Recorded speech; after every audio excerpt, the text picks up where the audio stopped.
چاہتا ہوں کچھ مختصراً بات کروں اپنی ایک ملاقات کی رام مادیو کے ساتھ۔ رام مادیو صاحب انہوں نے اپنی نوجوانی میں ہی، بلکہ جب وہ ٹین ایجر تھے تبھی انہوں نے RSS کو جوائن کر لیا، اور اس کے بعد RSS کے ساتھ ہی رہے۔ پھر انڈیا فاؤنڈیشن ایک تھنک ٹینک ہے، اس کے بھی وہ ہیڈ رہے کافی عرصے تک، اور پھر 2014 میں ان کو بھارتیہ جنتا پارٹی کا جنرل سیکرٹری بنا دیا گیا۔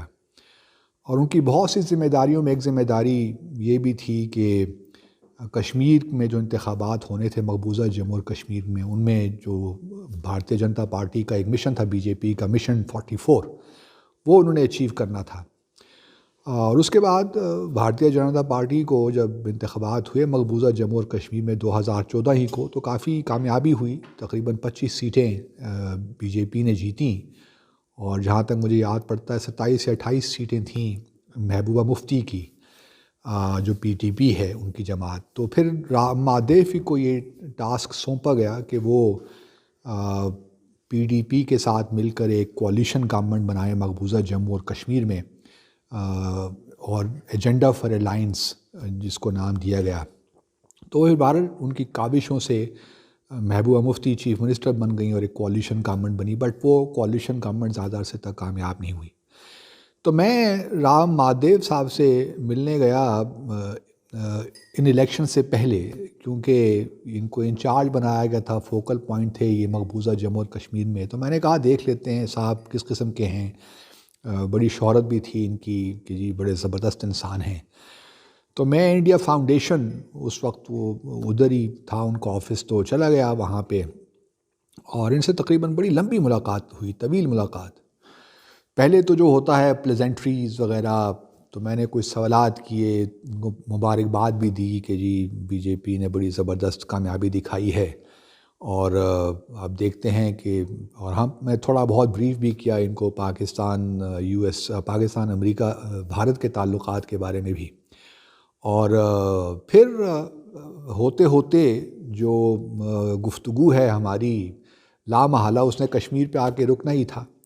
تو جب کشمیر پہ بات شروع ہوئی تو انہوں نے ایک بڑا انپلیزنٹ سی ایک لی، جو بڑا ایگریسولی انہوں نے مجھ سے بات کی، بہت ایگریسو ہو کر، کہ جی پاکستان کو تو بس اب بھول جانا چاہیے، اور کشمیر تو ہمارا ہے، بلکہ آپ گلگت بلتستان اور جو بقول ان کے POK کی خبر کریں، بھول جائیے آپ، یہ پاکستان اپنا وقت ضائع کر رہا ہے، and so on and so forth, اور یہ وقت کی بات ہے، ہمارے تو دستور میں لکھا ہے کہ آرٹیکل 370 اور 35A کو ہم نے فارغ کرنا ہے، سو آن اینڈ سو فورتھ۔ تو پھر میں نے بھی تھوڑا سا ان کو جواب دیا پولائٹلی، جس طرح بھی ایک ڈپلومیٹ جواب دیتا ہے، تو میں نے ان کو جواب دیا، لیکن وہ گفتگو کافی طویل ہو گئی، اور مجھے یوں محسوس ہوا کہ ہماری جو ملاقات، پہلی ملاقات ہے، وہ کچھ زیادہ اچھی نہیں ہوئی۔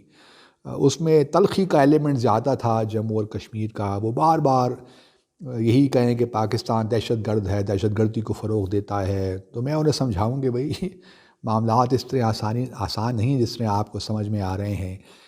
پھر بتایا ان کو، تاریخ بھی بتایا، وہ کہتے ہیں مجھے تاریخ شاہی سب کچھ پتہ ہے، اب یہ پاکستان جب تک اپنے دہشت گردی سے بات ہٹائے گا نہیں اپنی، اس وقت تک۔ میں نے کہا جی دہشت گردی تو وہ ہے نہیں، پہلے تو پاکستان کا جو ہے، جو آپ اسٹانس تو سمجھ لیجئے۔ بہرحال وہ سننے سے بھی انکار کر رہے تھے۔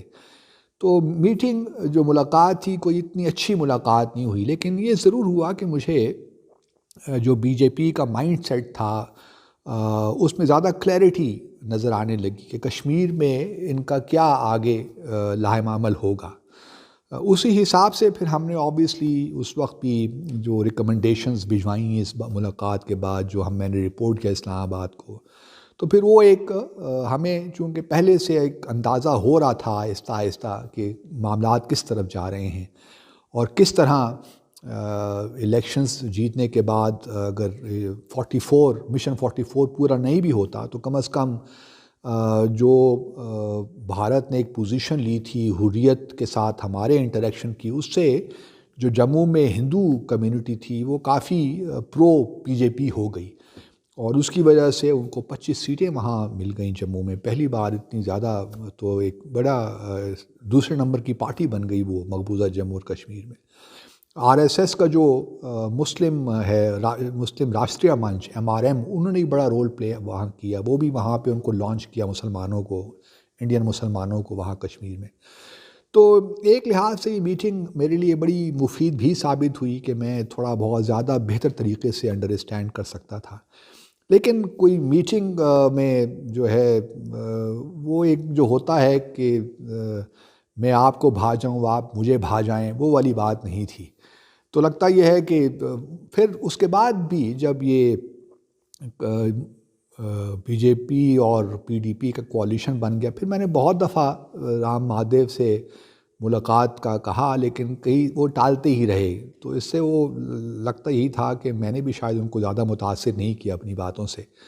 تو وہ کہتے ہیں کہ بس دونوں طرف ہی کوئی زیادہ نہیں تھا. لیکن چونکہ میں ایک سفارتکار تھا اور بحیثیت ہائی کمشنر کے، میرے لیے بات بے معنی تھی کہ مجھے کون اچھا لگتا ہے برا لگتا ہے، کیونکہ سب کے ساتھ انٹریکشن کرنا تھا اور اپنا ویو پوائنٹ کنوے کرنا ہوتا ہے، اور دوسرے کا ویو پوائنٹ نہ صرف سمجھنا ہوتا ہے بلکہ اس کے ذہن کے اندر گھس کر اس کی بات جو کہنا نہیں چاہتا وہ بات بھی سمجھنی ہوتی ہے. تو لیکن پھر ہماری دوبارہ کبھی ملاقات نہیں ہو سکی. ایک اور کسی پارٹی میں شاید ہم ایک دفعہ ملے، لیکن ایکسکلوسیو ملاقات پھر دوبارہ نہیں ہو سکی. تو یہ ساری ملاقات کا ذکر جو ہے وہ میری آنے والی کتاب میں بھی ہے، ہاسٹیلیٹی میں. تو وہ انشاءاللہ ہوپ فلی اسی ماہ آ جائے گی. تو ضرور پڑھیے گا، آپ کو مزید تفصیلات اس میں ملیں گی. Thank you very much.